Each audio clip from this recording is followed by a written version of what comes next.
Hello class, my name is Kyle Anderson and I'm refuting Devin's speech earlier in the week regarding police body cameras. The main claim that I'll be refuting today is that the requirement of law enforcement officers to be equipped with personal body cameras will put a strain on our police force. The secondary claims that I'll be refuting today are 1, that body cameras for police force will waste valuable resources, 2, that police with body cameras will cause more confrontations with the public, and 3, that the citizens will have less respect for police officers. To give a little bit of background information for those of you who are unfamiliar with the topic, the Bureau of Justice Assistance defines body-worn cameras as relatively small devices that record interactions between community members and law enforcement officers. Now, the original purpose of these body-worn cameras are to provide an aura of transparency between law enforcement and the community. I'm here to argue that personal body cameras would not be a strain, and in return would be helpful to the police force. The first secondary claim that I would like to refute is that the cameras would require expensive equipment and training. There is no denying that these police cameras would be expensive. Hardly anything in this world is inexpensive.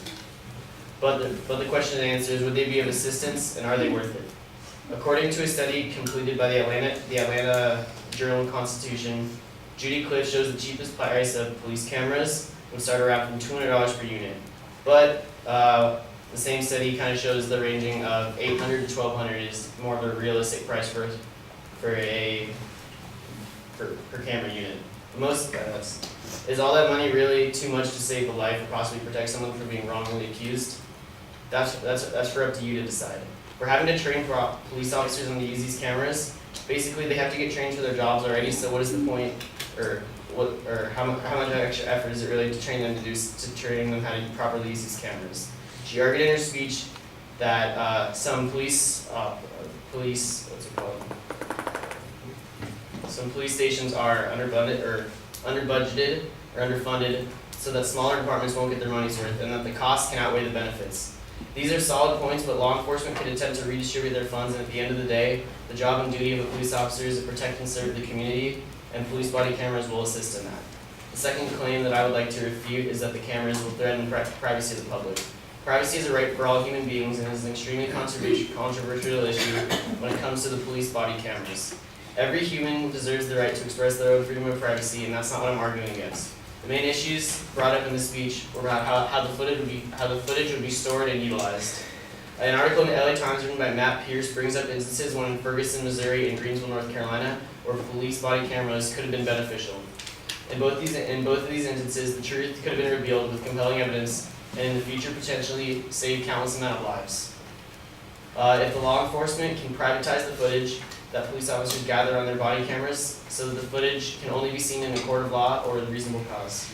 Yes, privacy and potential humiliation to the people involved is a major issue, but what it eventually boils down to in that these videos and footage taken by the police body cameras is that if they are properly used, if properly used, they could help the police officers and the citizens.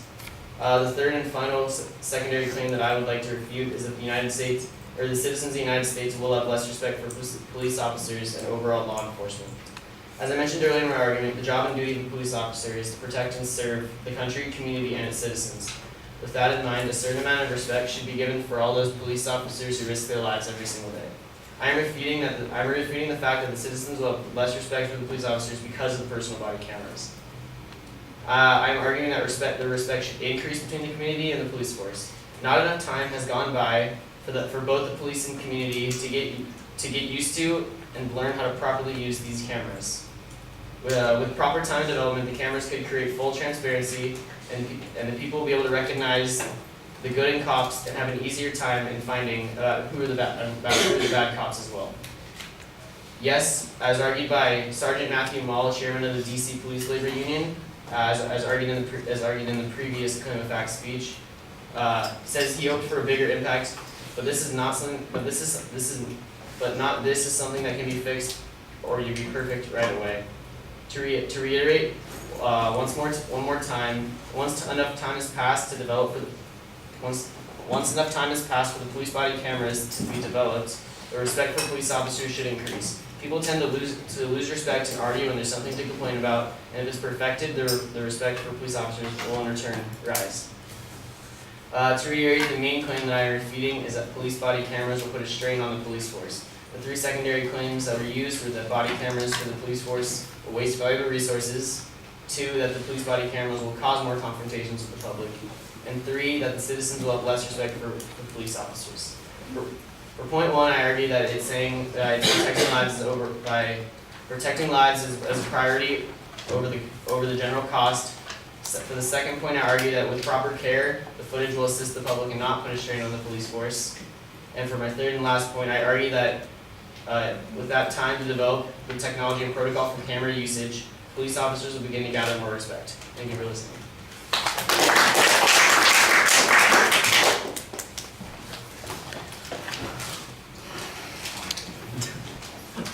All right, well, structurally, everything's fine. You label what the advocate's claims are pretty clearly. The first point talks about expense, and you kind of try to mitigate the expense issue a little bit. You do mention that it could be anywhere from $200 to $1,200. That's per officer. For the small departments that they're talking about, that is potentially, let's say if they had 8 officers, you're talking about $8,000. And I think you could probably show that these small departments can afford something at like $8,000 to be able to do this. Larger departments ought to be able to do that sort of thing too. Did the advocate provide any evidence that the police resources were substantially strained?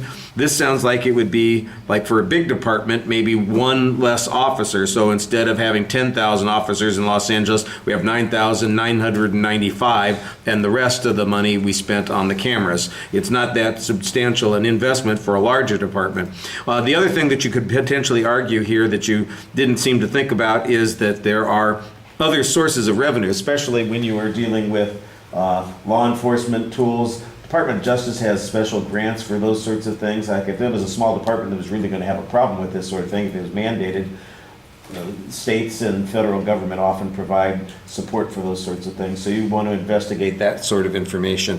The privacy issue, basically comes down to a question of what's the most important thing.